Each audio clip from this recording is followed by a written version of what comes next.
Morning light streamed through the glass panels of Quantum Dynamics Corp's high-rise on North 1st Street, San Jose. The 15-story building, sleek and glass-clad, with a LEED Platinum certification, stood as a point of pride for Silicon Valley. The grand lobby spanned 3 floors, featuring an indoor waterfall cascading from the ceiling. The sound of water mingled with the hurried footsteps of hundreds of employees starting their day. Thomas Mitchell, or Tom, as everyone called him, stepped out from the maintenance room on the 3rd floor. He was 41, dressed in the navy blue maintenance uniform, the breast pocket stitched with Tom, Maintenance Tech. In his hand was an old metal toolbox, silver, dented in several places, but if one looked closely, beneath the scratches, a faint hand-engraved line was still visible. TM. Cloud Bridge, 2015. Tom was heading toward the elevator when the sound of high heels clicked against the marble floor. He looked up. Catherine Whitmore, or Kate, as the industry knew her, was walking toward him. 30 years old, the youngest CEO ever to lead a tech company in Silicon Valley. Tom Ford outfit, Hermes handbag, sleek golden hair. She had been the cover of Fortune's 40 Under 40 just last year, and now she was staring straight at the toolbox in Tom's hand. She stopped, right there, in the middle of the crowded lobby. Everything seemed to slow down. "Wait." Kate's voice was cold as ice. Heads turned. "You." Tom turned around. Their eyes met. "Yes, ma'am?" Kate stepped closer, narrowing her eyes at the faded logo. Her finger pointed directly at it. "Why does my company's logo appear on your toolbox?"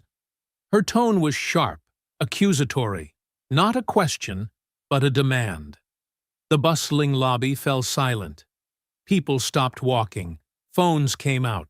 A young director passing by snickered. "Probably grabbed it from the old storage room." Another chimed in, laughing. "Or maybe he found it in the trash?" Tom looked down at the box, then back at Kate. His face was unnervingly calm. "You said your company's logo?" "That's right. CloudBridge Systems. That logo hasn't been used since 2020. Yet you have it. I want to know why." Tom paused. 1 second, 2, 3. Then he spoke, softly, but each word carried weight. "Because I created it, before you bought it." The entire 3rd floor lobby froze. Kate frowned. "What did you say?" Tom didn't repeat himself. He simply turned and walked toward the elevator. Behind him, Kate's voice cut through the air like glass. "Security! Hold him! I want this man's background checked, right now." If your heart skipped a beat when you heard the words, "I created it, before you bought it," hit subscribe, because everything you think you know is about to be turned upside down. What do you think lies behind that old logo? A secret? Or a debt the entire corporation is trying to bury? To understand why a 41-year-old man said those words, we have to go back 10 years. Thomas Mitchell wasn't always a maintenance worker. In 2015, he was a PhD in computer engineering from Stanford. 26 years old, bright-eyed, full of ambition and dreams. He worked in a garage in Mountain View, California, with his wife Jennifer, or Jen, who was only 25. Jen was the chief product officer. Tom was the CTO. They named their company CloudBridge Systems. Their idea was simple but revolutionary. A cloud bridging system that allowed small businesses to access enterprise-level technology without spending millions on infrastructure. Tom built the first prototype with his own hands, soldering circuits, writing code, testing, debugging. Then, starting over again. One evening, Jen sat beside him in the garage. Her belly was already showing, 5 months pregnant. She placed her hand on Tom's shoulder. "You know," she said softly, "one day you're going to change the world." Tom looked up and smiled tiredly. You really think so? Jen nodded, serious. Our little girl will be proud of her dad. Tom kissed her forehead. And of her mom, too. They worked like mad, 16 hours a day, slept on the garage floor, ate instant noodles, but they were happy. In September 2016, Emma was born at El Camino Hospital in Mountain View, a tiny baby girl with her mother's eyes and her father's smile. Hi there, Tom whispered, holding her in his arms. Daddy promises to build a better world for you. 2 months after Emma's birth, Cloudbridge made its first breakthrough. Their system was being tested by 3 major Silicon Valley companies, and the results exceeded all expectations. The rumors spread fast. Investors began knocking on their door, and one of them was Robert Whitmore. Robert Whitmore, 58, a retired CEO and famous venture capitalist, sat in a small cafe in Palo Alto, studying Tom over gold-rimmed glasses. I like your idea, Tom. I'll invest $5 million, but I want 40% equity. Tom hesitated. Jen sat beside him, holding his hand. We'll need some time to think about it, Mr. Whitmore. Robert smiled, a smile that carried no warmth. Time isn't something you have, Tom. There are 3 other companies developing similar tech. If you want to win, you need the money. Now. Tom and Jen exchanged a look, then nodded. They signed the deal. It was the biggest mistake of their lives. With the investment, Cloudbridge grew rapidly. By 2017, they had 50 employees. By 2018, 200. Their office moved from the garage to a small building in Mountain View. Tom worked non-stop. He'd get home at 11 p.m., kiss his sleeping daughter, then continue working on his laptop. Jen did the same, but she always made sure Friday nights were for family. That was their sacred rule. One Friday evening in November 2018, Jen was leaving work. Emma, 2 years old, had just learned to talk. Tom had promised to be home early for dinner. Jen drove along El Camino Real. It was raining.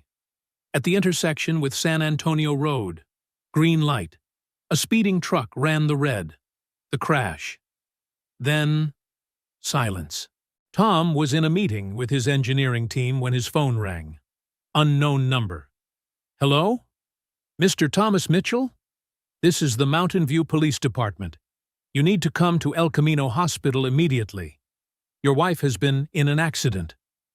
The phone dropped to the floor. The sound of the world around him disappeared. He saw people's mouths moving, but heard nothing. Colors drained away. Time froze. He ran out.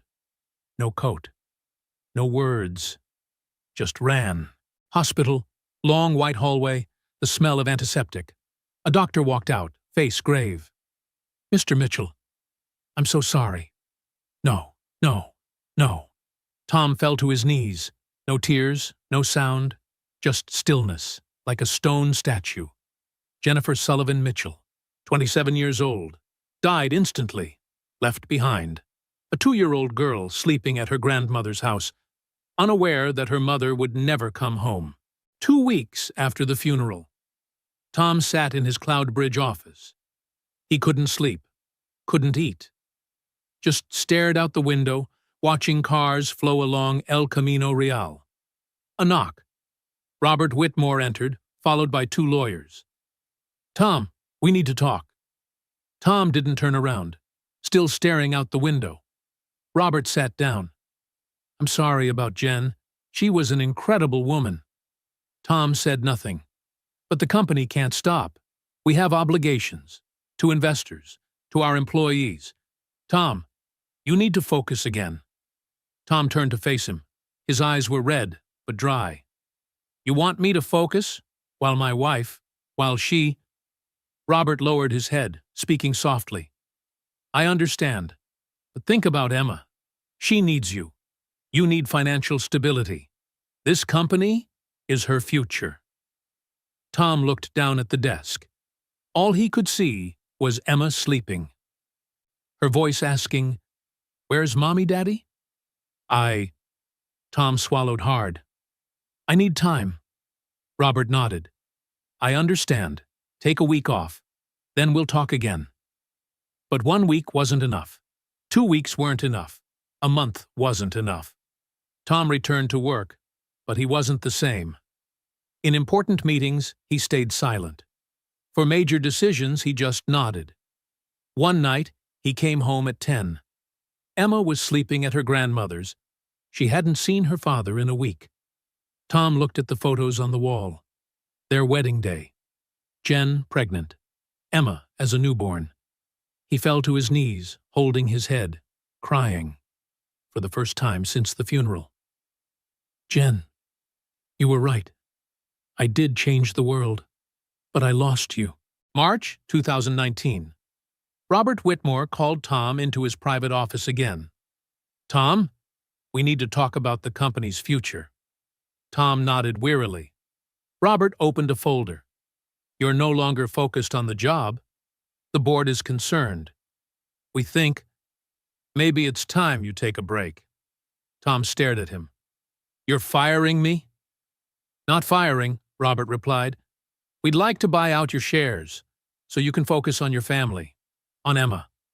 Tom gave a weary, bitter smile. "How much?" $150,000. "Do you even know what this company is worth?" Tom's voice trembled. "I do," Robert said, meeting his eyes. "But this isn't about money. It's about being a father.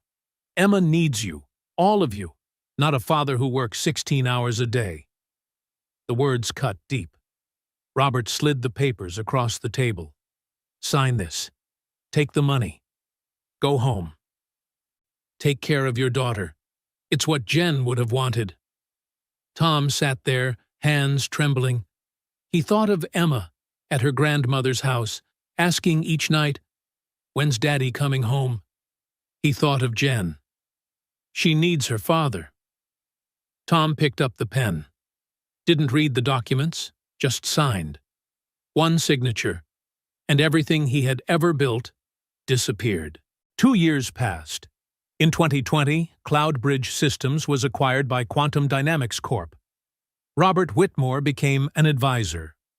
The company rebranded completely. Tom and Emma moved out of their house in Mountain View. Too many memories. Too much pain. They found a small apartment in Sunnyvale. 2 bedrooms, 1 bathroom. Rent $2,400 a month. Fair Oaks neighborhood. An ordinary residential area. The $150,000 from selling his shares was dwindling. The cost of living in Silicon Valley was too high. Tom needed a job. But what kind? A man who had been a CTO, a Stanford PhD, 38 years old, couldn't go back to tech. Not because he wasn't capable, but because he couldn't. Every time he saw a line of code, he thought of Jen. Every time he heard the word prototype, he thought of the old garage. Every time someone mentioned Cloudbridge, now Quantum Dynamics, it felt like a knife to the heart. Tom looked for work in places where no one knew who he was. He applied to Facility Pro Services, a company providing maintenance services. They needed people to fix printers, air conditioners, lights. The manager, Dave, frowned at Tom's resume. "You've got a Stanford PhD, and you're applying for this job?" Tom nodded calmly. "I need a flexible job. I have a young daughter." Dave studied him for a moment. "Okay, $22 an hour. Hours are 7 a.m. to 3:30 p.m. That work for you?" "It does, thank you." And so, Thomas Mitchell, Stanford PhD, CTO, co-founder of Cloudbridge Systems, became a repairman. On his first day, Tom wore a Navy uniform. A name tag on his chest read, Tom. 4-year-old Emma looked at her dad from the sofa, hugging her teddy bear. "Where are you going, Daddy?" "Daddy's going to work, sweetie." "What time will you be home?" Tom knelt to meet her eyes. 3:30 p.m., I promise. Emma smiled. Do you really promise?" "I really promise." Tom kissed her forehead and left. In the car, he glanced in the rearview mirror at his face. Slightly scruffy stubble, gray at the temples, tired eyes. But inside, there was a quiet warmth. He would be home on time. He would be there for Emma. That was what mattered. Maintenance work wasn't easy. Not easy at all. Fixing jammed printers, replacing fluorescent bulbs, repairing leaking AC units, unclogging drains, tasks that, 10 years earlier, Tom never imagined he would do. But there was one thing Tom liked. This job didn't come home with him. No midnight emails, no weekend meetings. At 3:30 p.m., Tom grabbed his toolbox, punched out, and went home. Emma was waiting. She attended preschool in the mornings. Her grandmother watched her in the afternoons. "Daddy!" Emma ran out and hugged his legs tight. Tom lifted her and spun around. "What did you learn today?" "I learned to draw. I drew you and Mommy." Tom looked at the drawing. 2 stick figures standing side by side, one tall, one shorter. Next to them was a faint shape, a third figure with angel wings. He swallowed. "It's beautiful, sweetie." That night, after Emma fell asleep, Tom sat on the sofa, staring at the drawing. He touched the winged figure gently. "Jen, do you see this? She misses you. Every day." 2 more years passed. Emma turned 6. First grade. She was smart, like her mother. She learned to read quickly. She loved to ask, why? One day, her teacher called Tom. "Mr. Mitchell, we'd like to talk about Emma. She's exceptional. We think she should be in the gifted program." Tom smiled. "Thank you. But does that program cost extra?" "Yes, $200 a month." Tom fell silent. $200. "I know it's a significant amount, Mr. Mitchell, but with Emma's ability, we don't want to miss this." Tom looked out the window. It was drizzling. "Let me think about it." That evening, Tom sat down to do a budget. Rent, $2,400. Utilities, $150. Food, $600. Gas, $200. Health insurance, $400. Emma's tuition, $300. Total, $4,050 a month. Tom's income, 22-hour, x 8 hours, x 22 days. Average hours, 4 hours, $3,872. Negative. They were in the red every month. Tom checked the bank balance, $8,147, what remained from the old $150K. If he added $200 for the gifted program, they'd run out in 6 months. He set down his pen. "No, I can't." But Emma deserved it. Emma was as brilliant as her mother. She needed the best chance. Tom picked up the phone, called Facility Pro. "Dave, can I get overtime? Evenings or weekends?" Dave sighed. "Tom, don't you want to be home with your daughter?" "I do, but I need the money." "Okay, there's a big project this Saturday. Can you take it?" "Yes, thank you." Tom hung up. He looked at Emma's photo on the desk. A wide grin, one front tooth missing. "Sweetie, I'm sorry. I won't be able to go to the park with you this Saturday." From then on, Tom worked extra hours. Saturdays, Sundays, sometimes late at night. Emma understood, but she was sad. One evening, Tom came home at 9 p.m. Emma was asleep on the sofa, hugging her teddy, a math workbook unfinished beside her. Grandma, Jen's mother, sat nearby. She was old now, her hair pure white. "She waited for you." She nodded off. Tom knelt and gently lifted Emma. She stirred, half awake. "Daddy, Daddy's here. Go back to sleep." Emma wrapped her arms around his neck and cried, "I miss you, Daddy." Tom held her tight, tears slipping down. "I miss you too. I'm sorry." That night, after tucking Emma into bed, Tom sat on the hallway floor, head in his hands. "Jen, I don't know if I'm doing this right. I want to give her everything, but I'm losing her." No answer. Only the soft hum of the air conditioner. In 2023, Emma was 7. Tom decided to cut back on overtime. Better to be poorer but have a dad than richer and lose him. They ate simpler meals, pasta instead of steak, wore old clothes instead of new, no movies, picnics in the park instead. But they were happy, in a different way. Every evening, Tom read to Emma. Every weekend, they baked together. Every month, they went to the Sunnyvale Library. Emma borrowed 10 books and finished them in 2 weeks. Emma didn't know her father had once been a Stanford PhD, didn't know he'd once built a tech company. To Emma, her dad was the man who took care of her, cooked, read stories, and was always there. And that was enough. March 2025. Tom was 40. Facility Pro lost contracts with several companies. They had to lay people off. Tom was laid off. That evening, Tom came home. Emma was doing homework. "You're home early, Daddy?" Tom forced a smile. "Yeah, I've got a bit of free time." "Yay! Can you help me with math?" Tom sat beside her. Fractions, 3rd grade. Easy for him. But he explained slowly, patiently, so she would understand. Emma looked up and grinned. "You're really good at math, Daddy." "I used to study a lot." "Really? Where did you study?" Tom hesitated. "At a big school." "Can you teach me more?" Tom put an arm around her. "Of course. Every night." That night, after Emma fell asleep, Tom sat on the balcony looking up at the stars. He thought about the future. The money left in the account couldn't last 3 months. He needed a job. Fast. A week later, Tom saw a job posting on LinkedIn. Quantum Dynamics Corp. Maintenance technician needed. North 1st Street, San Jose. Tom stared at the company name, Quantum Dynamics, formerly Cloud Bridge Systems, the company he created, the company that pushed him out. Should he apply?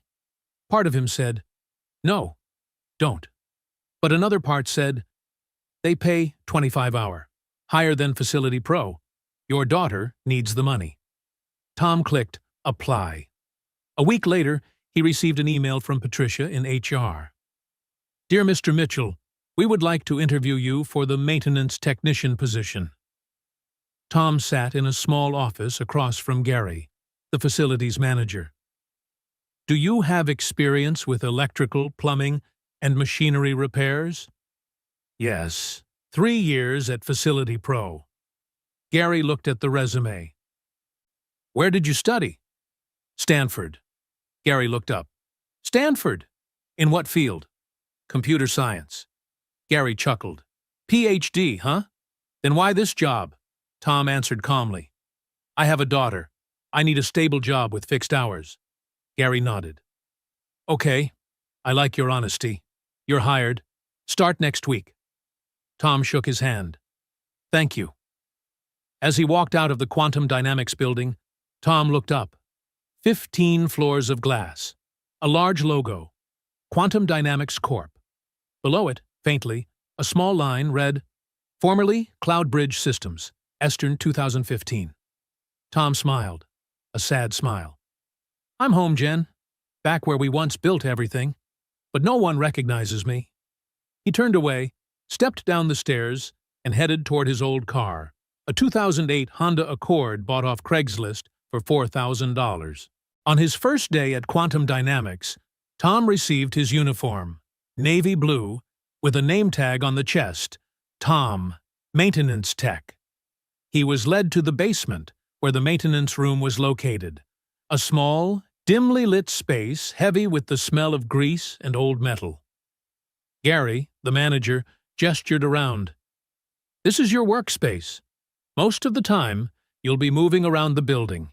See something broken? Fix it. Got it?" Tom nodded. "Got it."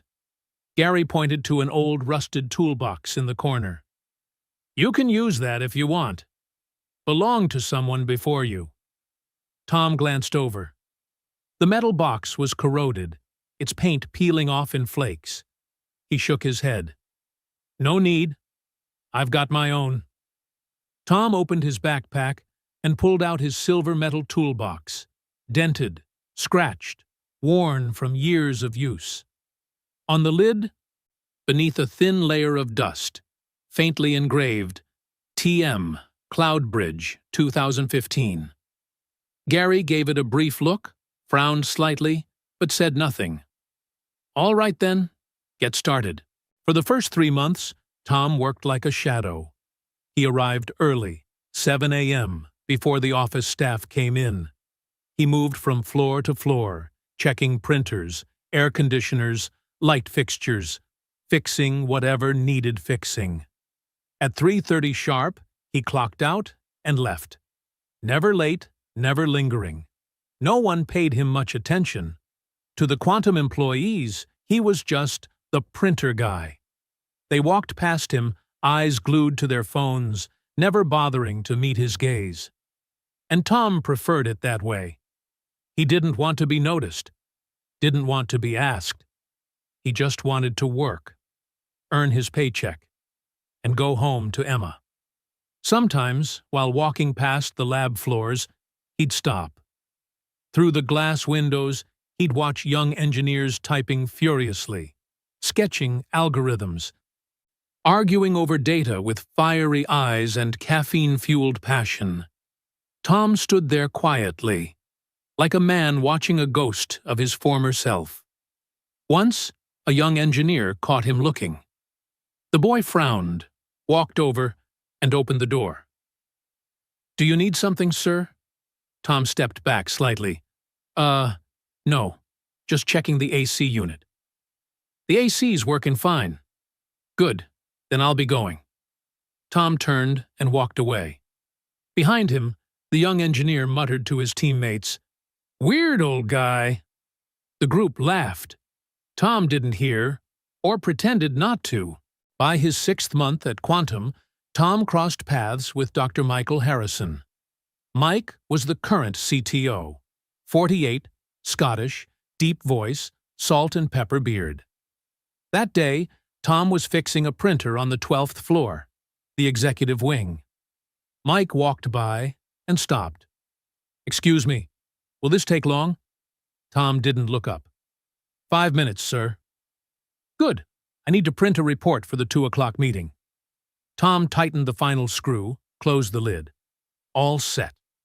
Mike pressed print. The machine hummed perfectly. No jams, no errors. "Well done. Thank you." Tom nodded, bending to pack his tools. Then Mike noticed it, the faint engraving on the toolbox lid. He froze. "Wait a second."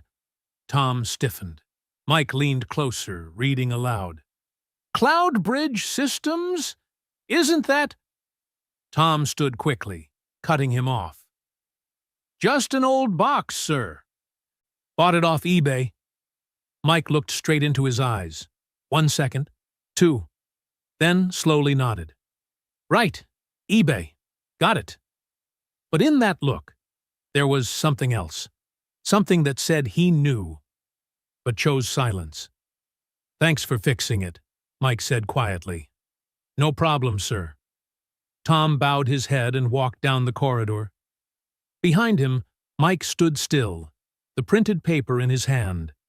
He glanced at the fading Cloudbridge letters on the departing toolbox, then at the gleaming Quantum Dynamics logo on the wall, and murmured under his breath, "It can't be."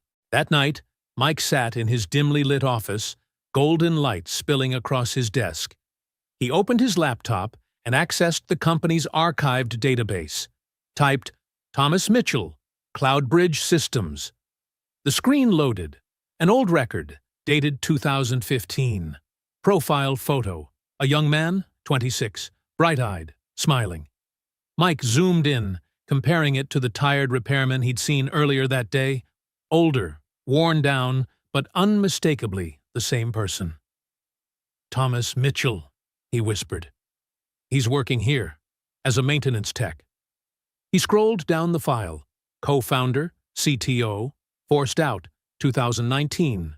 Whereabouts, unknown. Mike leaned back in his chair, eyes on the ceiling. Why didn't he say anything? Why accept this life? Then his eyes caught the family section. Family.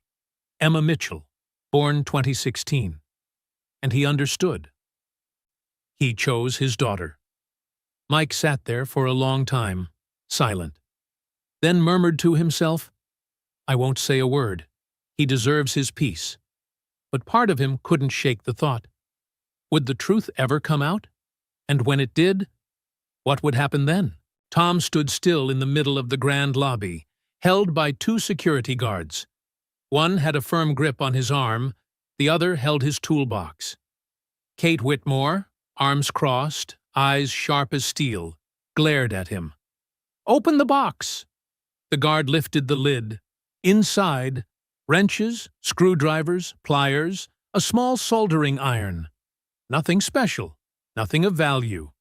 But Kate's expression didn't soften. Check his employee file. I want to know everything. Patricia from HR opened her tablet, scrolling quickly. Thomas Mitchell, 41 years old, employed here for 3 months. Previously worked at Facility Pro Services. Bachelor's degree from Stanford. Wait, no, PhD in computer science. Kate turned sharply, her voice edged with disbelief. A Stanford PhD, working as a maintenance tech? Patricia swallowed. It appears so. Ma'am. Kate's gaze returned to Tom, colder now. Can you explain that? Why would a man with a PhD take this kind of job? Tom said nothing. A young executive in a suit smirked. Maybe he got expelled. Fake degree? Another chuckled. Or mental breakdown. Laughter spread through the lobby. Tom stood still, eyes lowered to the marble floor. No defense, no anger, just silence. Kate frowned. The way he stood there, quiet, calm, it didn't look like guilt. It looked like dignity. She took a step forward. You said earlier you created it, before I bought it. What did you mean? Tom raised his head. His eyes were steady, his voice calm but firm. Cloudbridge Systems.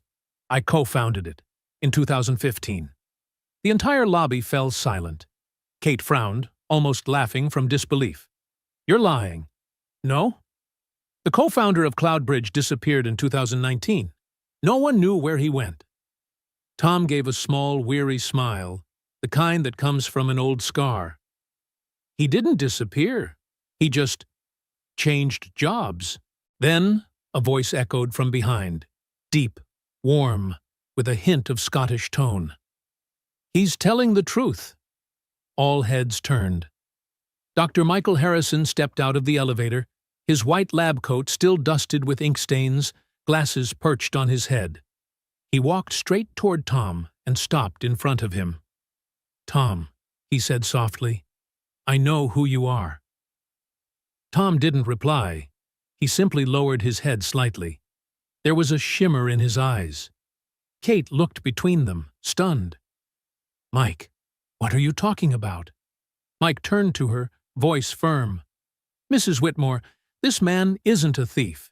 He's Thomas Mitchell, CTO and co-founder of Cloudbridge Systems. He's the man who built the very foundation your company, this company, stands on. The air shattered into silence. No one breathed. No one spoke. Kate looked at Mike, then back at Tom. That's impossible. Why would he be doing this kind of work? Mike met her eyes, voice heavy. Why? Because your father pushed him out right after his wife died. Because he had to raise his daughter alone. Because no one, not even you, saw his worth. Kate took a step back. Her face went pale. Mike continued, his tone steady but pained. I worked with Tom back in 2017. I saw him work 20-hour days. I watched him build this company from nothing. And now he's fixing printers in the very building he created. A young employee spoke up, voice trembling. If he's really the founder, why didn't he sue us? Mike turned to him, gaze sharp. Because that's not who he is. He chose his daughter over money, over fame, Over revenge? Kate swallowed hard, turning to Tom. Can you prove it? Tom said nothing. He took out his phone, opened an old folder, and handed it to her. Photos. Him and Jen in the garage in 2015, beside their first prototype. A photo of the signed company registration. A blueprint, the original system design. And in one photo, Robert Whitmore, Kate's father, stood between them, smiling proudly. Kate's hands trembled as she held the phone. This was… when? 2017, Tom replied calmly. When your father invested in Cloudbridge. Kate stared into his eyes. What happened after that? Tom remained silent. Mike answered instead. His wife died in an accident in 2018. He broke down.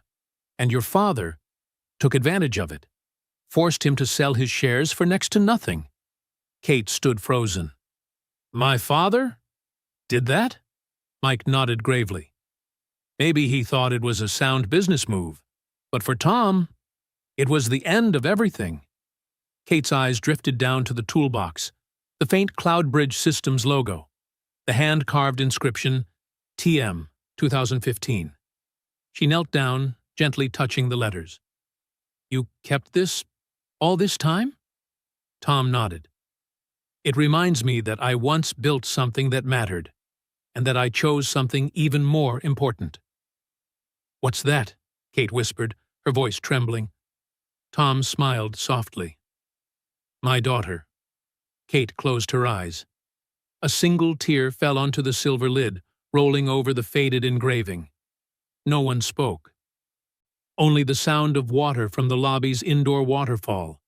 Like time itself washing away the buried secrets of the past. Kate Whitmore opened her eyes and gently wiped her tears. She turned toward the cluster of employees in the lobby, phones raised, filming, whispering, snapping photos. Everyone, back to work. Now. Her tone was cold, firm, leaving no room for argument. The employees hesitated, then scattered, though every head turned back to steal one last look. In less than 10 minutes, this scene would spread through the company like wildfire. Kate looked back at Tom. Mr. Mitchell, come with me. Tom glanced at Mike Harrison. Mike gave a small nod, one filled with quiet encouragement. Tom followed Kate into the private elevator. The doors closed.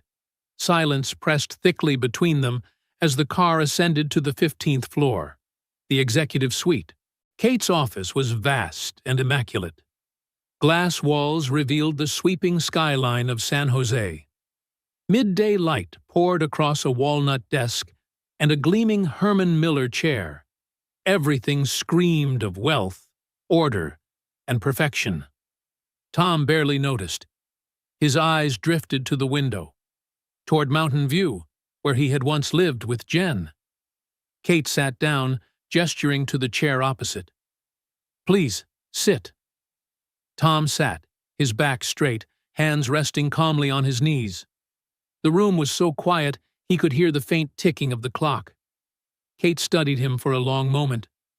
My father never told me about any of this. Tom nodded slightly. He probably didn't want you to know. He passed away in 2022, Kate said softly. Before he died, he handed me this company. He said it was his legacy. But now I realize it wasn't his. It was yours. Tom shook his head. No, not anymore. I signed the papers. I agreed. But you were forced. Maybe. But I still signed.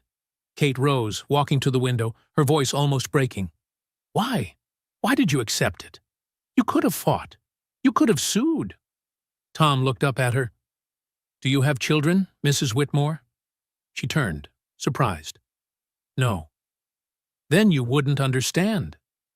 She froze for a moment, then quietly came back and sat beside him. In that moment, she was no longer a CEO, just a woman trying to understand a father. Tom exhaled, his voice low and heavy. When Jen died, I lost everything. The company meant nothing. Success meant nothing. All I had left was Emma, my daughter, 2 years old. She needed her dad. He paused, eyes distant. One night, she wouldn't stop crying. She asked me, "Where's Mommy, Daddy?" I didn't know what to say. I just held her and cried with her. And that's when I realized, if I kept living the way I had, working 16 hours a day, I'd lose her too. Not to death, but to time. I'd miss her childhood, her bedtime stories, the chance to actually be her father. Kate said nothing. Only the faint hum of wind against the glass filled the silence. Tom continued, "When your father offered to buy my shares, I wasn't thinking about money. I thought this was my way out, my chance to go home, to be with my daughter." So I agreed. I didn't even read the contract. I just signed. Kate shook her head, whispering, $150,000. The company was worth at least $20 million then. Tom smiled faintly, with the kind of peace that comes after pain. I know, but no amount of money can buy time. No number can buy laughter. Or the first time your child says, "Daddy." Kate's eyes shimmered. "You're an extraordinary man." Tom shook his head and smiled softly. "No, I'm just a father." They sat in silence for a while. Then Kate spoke quietly. "I want to make this right. I want to compensate you." Tom shook his head. "That won't be necessary. You deserve—" "I don't need money," Tom interrupted, his voice firm. "I just need my job. A steady one. One that lets me leave at 3:30 to pick up my daughter. That's all." Kate looked at him, bewildered. "But you could do so much more. You could come back as an engineer, a CTO, anything." Tom chuckled softly. 10 years ago, I would have jumped at that offer. But now, I've learned something." "What's that?" "Fame fades, credit disappears. But what I built still stands. My system still runs. It helps people, and that's enough." Kate shook her head slowly. "You're not angry? You don't want justice?" Tom looked out the window. "See those buildings out there? Someone designed them. Someone poured the concrete, wired the lights. But do you know their names?" Kate shook her head gently. "Exactly," Tom said quietly. "But the buildings still stand. Their work endures. And that's what matters." Kate sat still, taking in every word. She had never heard anyone talk about success that way. Tom stood up. "Now, if you'll excuse me, I have to get back to work. There's an air conditioner on the 7th floor waiting." Kate rose too. "Wait, you really don't want anything?" Tom paused at the door, turned slightly. "If you truly want to do something—" "Yes?" "Treat your employees well. All of them, not just the engineers, the janitors, the guards, the maintenance workers. They build this company too, and they deserve respect." Kate nodded slowly, tears slipping down her cheeks. "I promise." Tom smiled gently, opened the door, and stepped out. The door closed quietly behind him. Kate stood alone in her glass office. She looked out toward the old Cloud Bridge building, now carrying the quantum dynamics name. And for the first time, she understood. Success isn't measured by fame or power. It's measured by what we leave behind. That night, Kate Whitmore couldn't sleep. She lay in her $4 million apartment at Santana Row, staring at the ceiling awash in the flickering city glow. Images kept replaying in her mind. Tom standing in the middle of the lobby, surrounded by camera flashes and mocking laughter, yet calm, unbroken. The old metal toolbox, the faded Cloud Bridge logo etched into its scarred surface, and Mike's voice echoing in her head. He chose his daughter over money, over fame. Kate sat up. 5:00 a.m. She opened her laptop and typed, Thomas Mitchell, Stanford, Ph.D. The results filled the screen. His doctoral thesis, IEE papers, photos from his student days, awards for innovation. There was no doubt. He had been a genius. Then she searched Jennifer Mitchell Cloudbridge. An old TechCrunch article from 2017 appeared. Cloudbridge's CPO, Jennifer Mitchell, the woman behind the innovation. Kate read every word. Jen was described as brilliant, imaginative, full of light. A photo showed her smiling, eyes radiant, one hand resting gently on her pregnant belly. Publication date, August 2016. She scrolled further. Another article, dated November 2018. Tech industry mourns the loss of rising star Jennifer Mitchell. A car crash. Killed instantly, leaving behind a husband and a 2-year-old daughter. Kate closed the laptop and buried her face in her hands. For the first time, she cried for someone she had never met. Dad, how could you? The next morning, Kate called an emergency board meeting. 15th floor conference room. 7 senior directors already seated, exchanging uneasy looks. Kate had never summoned them this abruptly before. She entered, holding a thick folder. Ladies and gentlemen, she began evenly. Yesterday there was an incident. A maintenance worker was accused of stealing company property. Heads nodded. Everyone had heard the rumors. Kate continued, her voice calm but glacial. But the truth is, that man was not a thief. That man was Thomas Mitchell, the co-founder of Cloudbridge Systems. The room erupted. What? Why was he here? As a janitor? He could sue us into bankruptcy. Kate raised her hand, silencing them. He's not suing. He's not asking for money. He just wants to work quietly and be home by 3:30 to pick up his daughter. An older director, James, cleared his throat nervously. But that's a massive legal risk, Kate. If he changes his mind. He won't, Kate cut in, eyes sharp. I spoke to him, and he's the most honest man I've ever met.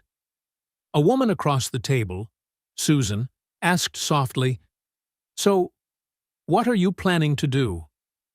Kate opened the folder, revealing several documents. I want to issue a public apology.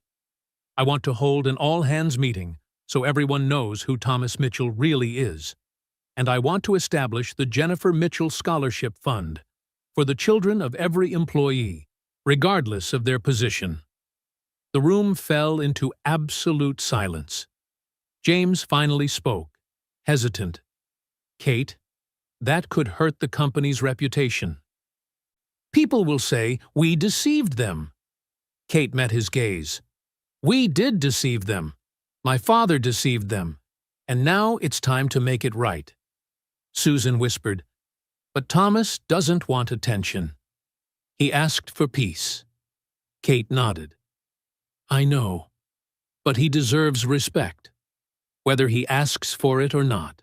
That afternoon, Tom was repairing a photocopier on the 4th floor when his phone rang, an internal number. Hello? Mr. Mitchell, this is the CEO's office. Mrs. Whitmore would like to see you. He checked his watch. 2:30 p.m., an hour before he usually clocked out. Can I come up at 3:30? He asked. The secretary hesitated. She said, It's urgent, sir. Tom sighed. All right, I'll be right up. Kate's office glowed with warm afternoon light. But this time, she wasn't alone. Beside her stood Dr. Mike Harrison and a woman with dark hair and glasses. This is Rebecca Chen, the company's legal counsel, Kate introduced. Tom paused by the doorway, wary. What's going on? Kate shook her head gently. Nothing bad. I just want to make you an offer. Tom frowned. I told you. I don't want your money. It's not about money, Kate said, stepping forward. I want to offer you the position of Chief Innovation Officer. Tom almost laughed, then immediately shook his head. No. Why not? I need to be home by 3:30. Kate smiled softly. This role doesn't have fixed hours. You can set your own schedule. Leave whenever you need. Tom hesitated. I don't want to go back to that world again. Mike stepped closer, voice steady. Tom, you wouldn't be doing it alone. I'll be with you. No overtime, no pressure. Just the freedom to build again, on your own terms. Tom stayed silent. Rebecca opened the folder in her hands, speaking calmly. Mr. Mitchell, this is the contract. Base salary, $200,000 a year. Equity, 5%. And full autonomy over your working hours. She looked to Kate. Kate continued, her voice low but certain. And we will establish the Jennifer Mitchell Scholarship Fund for the children of all quantum dynamics employees, from engineers to janitors. Tom stood motionless. Hearing Jen's name made his chest tighten. Why? Kate stepped closer, her eyes glistening. Because she deserves to be remembered. Because this company was built not only by you, but by her too. And because I want your daughter, Emma, to grow up knowing her mother left behind a legacy. Tom turned away, wiping his eyes. Emma never knew what I used to do. Mike spoke softly, his Scottish accent warm. Maybe. It's time she did. The room fell silent. The golden sunlight streamed through the glass, glinting off the old silver toolbox resting on the desk. Finally, Tom's hoarse voice broke the stillness. Can I think about it tonight? Kate nodded, her expression gentle. Of course. That afternoon, Tom came home at 3:45 p.m., 15 minutes late. Emma sat on the couch, her small legs swinging, eyes fixed on the clock on the wall. Daddy, you're late. Tom knelt down, voice gentle. I'm sorry, sweetheart. I had something urgent at work. Emma shrugged, then threw her arms around his neck. It's okay. I know you're busy. Tom held her tight. The faint scent of her shampoo filled his chest with warmth. He took a slow breath, then said softly, Sweetheart, I need to talk to you about something. Emma looked up. About what, Daddy? About your mom. And about me. They sat together on the couch. Tom opened his laptop and pulled up an old folder, photos untouched for years. Do you know what your mom did before she left us? Emma shook her head. Grandma just said she was a good person. Tom clicked the first photo. Jen stood in the garage, holding a circuit board, her smile bright and full of life. Your mom was an engineer, smart, creative. She built things that helped people. Emma leaned closer, eyes wide. She's so pretty. Tom smiled, nodding. Yes, and she was strong too. I remember one time she worked 3 days straight, no sleep, just to finish a project. I told her to rest, but she said, Not yet. This project will help thousands. Emma giggled softly, her eyes glimmering in the late afternoon light. Tom switched to another photo. He and Jen standing proudly in front of the Cloud Bridge Systems sign. Your mom and I built this company together. I handled the systems, she handled the product. We worked like a team. Emma tilted her head. What happened then, Daddy? Tom was quiet for a long moment. Then he whispered, Then your mom was gone, and I couldn't go on. I sold the company, so I could stay home and take care of you. Emma's eyes widened. You sold it? Because of me? Tom nodded. Yes. Why? He took her small hand in his. Because you were more important than anything else. Emma's eyes filled with tears as she wrapped her arms around him. I'm sorry. If it weren't for me, maybe you... Tom hugged her tighter, his voice breaking. No, Don't ever think that. You're the best thing that's ever happened to me. You and your mom.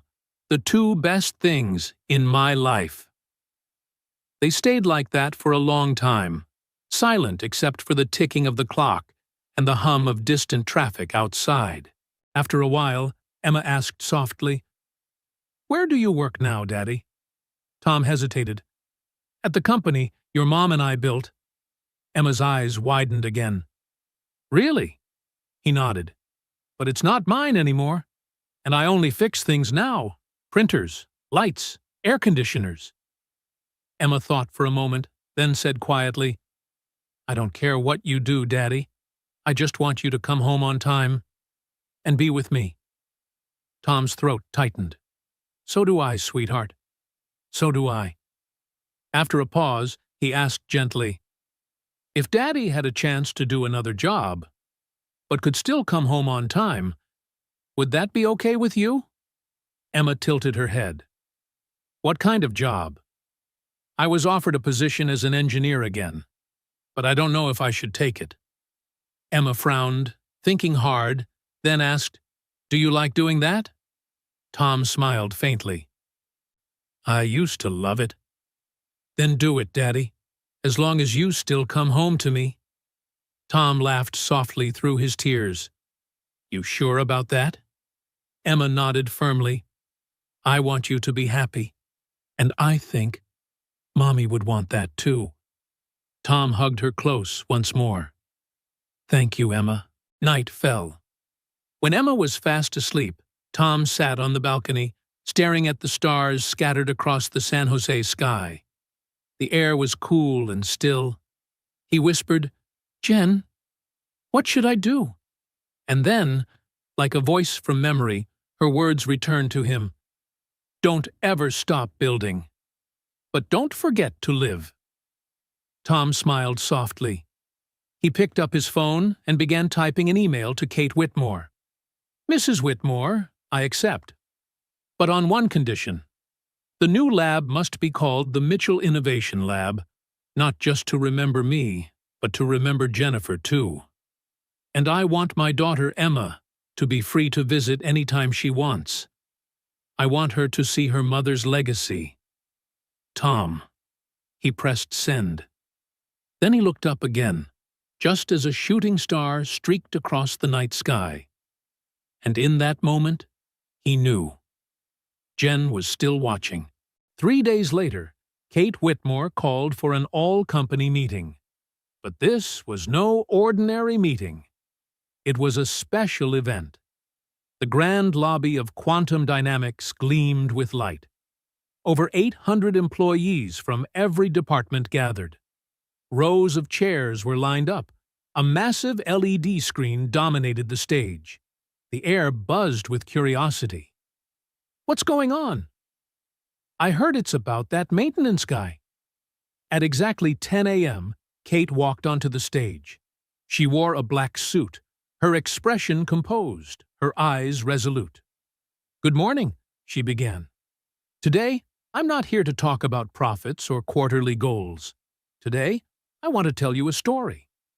The screen behind her flickered to life. A photo appeared. 2 people smiling inside a small garage cluttered with wires and circuit boards. Tom and Jennifer Mitchell. 15 years ago, Kate said clearly, these 2 people built a company called Cloudbridge Systems. Thomas Mitchell and Jennifer Mitchell. They were the founders, the ones who laid the very first foundation. The lobby went silent. Jennifer passed away in 2018 in a tragic car accident. Thomas, her husband, was forced out of the company. And for 10 years, he disappeared from the tech world. The next slide appeared. Tom, wearing a maintenance uniform, holding his old silver toolbox. 3 months ago, he walked back into this building, not as a CEO, not as an engineer, but as a repairman. A wave of whispers rippled through the hall. Then it faded as Kate's voice steadied. He worked quietly, fixed printers, fixed air conditioners, checked electrical systems. No one knew who he was, No one heard him complain. He just worked and went home every day at 3:30 to pick up his daughter. Another image filled the screen. Emma Mitchell, 9 years old, beaming as she hugged a thick book. This is Emma, Thomas and Jennifer's daughter. She didn't know her father once founded this company. To her, he's just the man who always comes home on time. And perhaps that's his greatest achievement. Kate's voice trembled. She paused, then spoke quietly. My father, Robert Whitmore, was the one who pushed Thomas out of this company. And today, I want to say what my father never could. I'm sorry. I'm sorry on his behalf. I'm sorry on behalf of this company. The room was utterly still, only the sound of breathing and a few muffled sobs. Kate lifted her chin, steady again. Starting today, we are creating the Jennifer Mitchell Scholarship Fund, a fund named after the woman who inspired this company. It will support the children of every quantum dynamics employee, from engineers to security guards, from executives to janitors. Because everyone, every single one of you, helps build this company. Applause erupted, then grew louder, then thundered across the lobby like a wave. Kate raised her hand for quiet. And one more thing, she said. From today, our main research facility will be named the Mitchell Innovation Lab. The screen lit up, revealing a shining bronze plaque.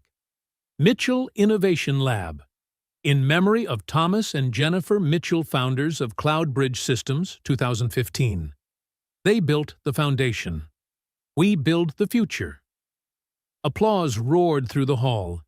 People began standing. First a few, then all at once. Kate turned toward the back doors, speaking softly into the microphone. And now, I would like to invite Thomas Mitchell to the stage. Tom stood by the rear doors, wearing a suit borrowed from Mike. The collar was a bit tight, the sleeves slightly long.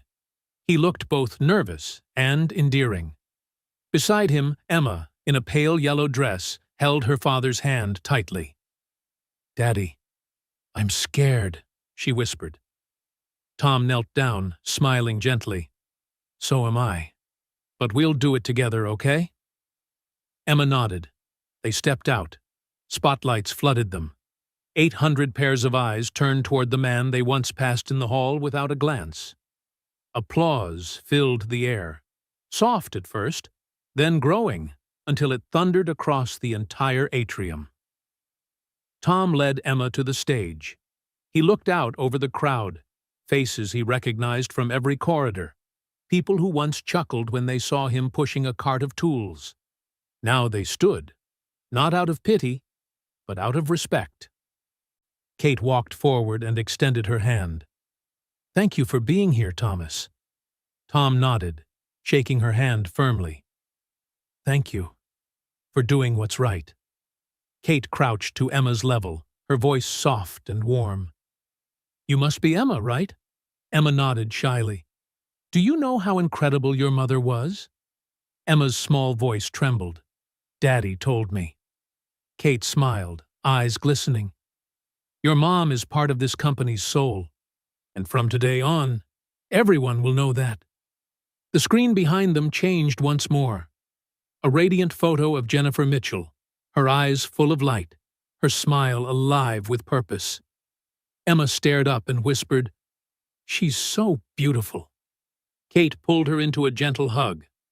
And you look just like her. After the ceremony, Tom and Emma were invited up to the 12th floor. The door opened, revealing the Mitchell Innovation Lab, a bright, sunlit space filled with screens, prototypes, and design tables. On the main wall hung a large framed photo of Tom and Jen, taken in 2015, in their old garage, smiling like sunlight itself. Beneath it, engraved on bronze, Thomas and Jennifer Mitchell, founders of Cloud Bridge Systems, 2015, builders of dreams, lovers of family. Build things that outlast you, Love people more than projects. Tom stood motionless. He couldn't speak. Light shimmered in his eyes. Emma tugged his sleeve. Daddy, is this where you're going to work now? Tom nodded, voice thick. Yes, sweetheart. Will you make amazing things like Mommy did? Tom knelt down and hugged her tightly.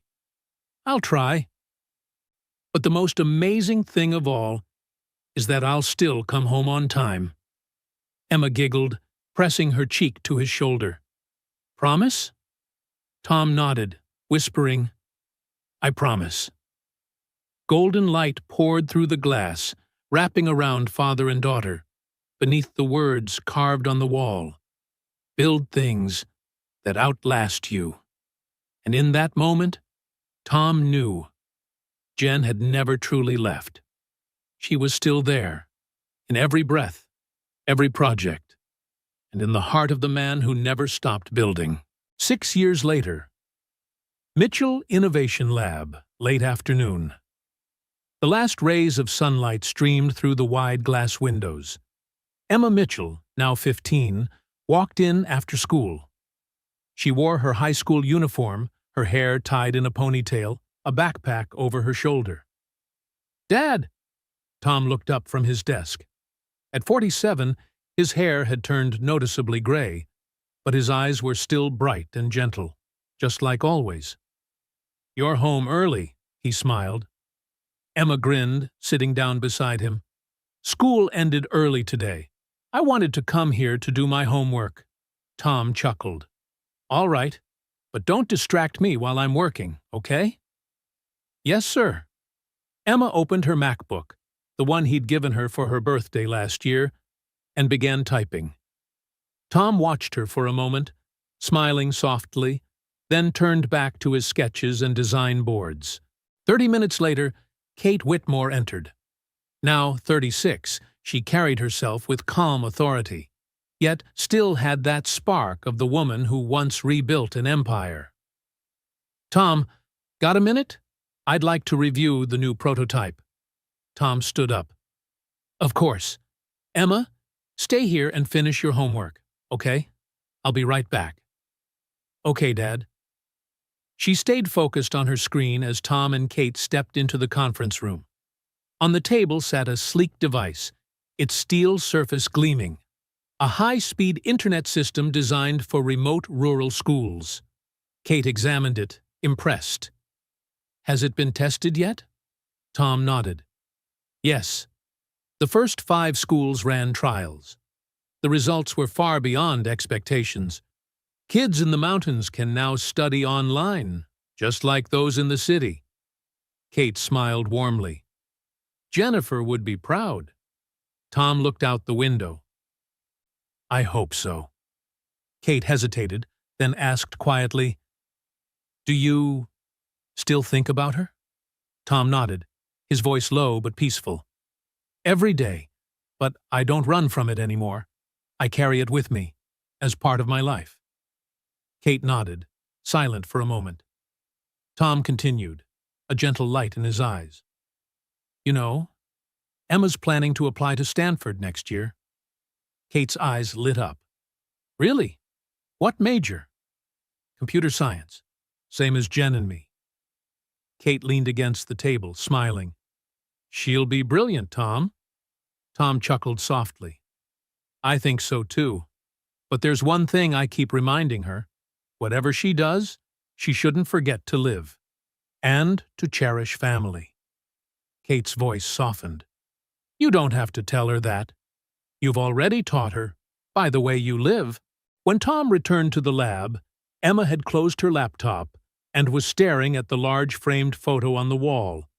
The picture of Tom and Jen in the garage, 2015, both smiling amid wires and circuit boards.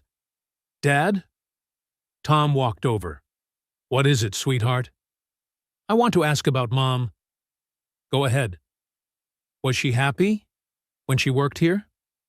Tom smiled gently, gazing at the photo. She was.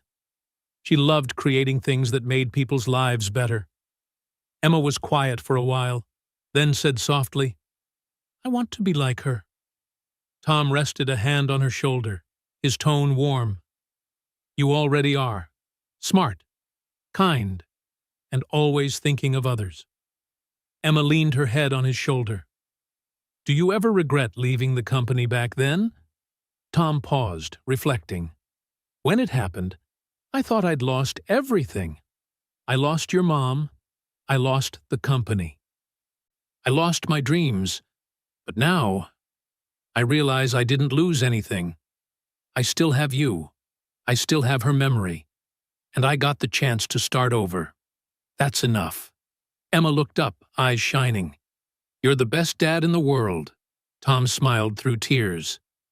Thank you, Emma. That night, they drove home together. No longer in the small rented apartment, but in a cozy house in Sunnyvale, with a front yard and maple trees lining the path. On the way, Emma asked, Dad, when I go to Stanford next year, will you be okay? Tom smiled in the rearview mirror. I'll miss you so much, but I'll be okay. Emma wrinkled her nose. Promise you won't overwork yourself? Tom chuckled. I promise. When they got home, Tom cooked dinner. Pasta carbonara, Emma's favorite. They ate together, laughing about their day. The sound of cutlery, the soft chatter, the scent of cream and cheese. Pure peace. After dinner, Emma went upstairs to study. Tom stayed in the living room, opened his laptop, and found an old photo.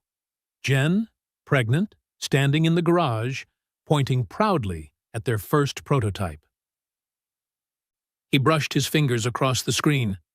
Jen, do you see her now? She's grown up, smart, brave, kind, just like you. I kept my promise. I've been there for her. Every day, every second. He closed the laptop.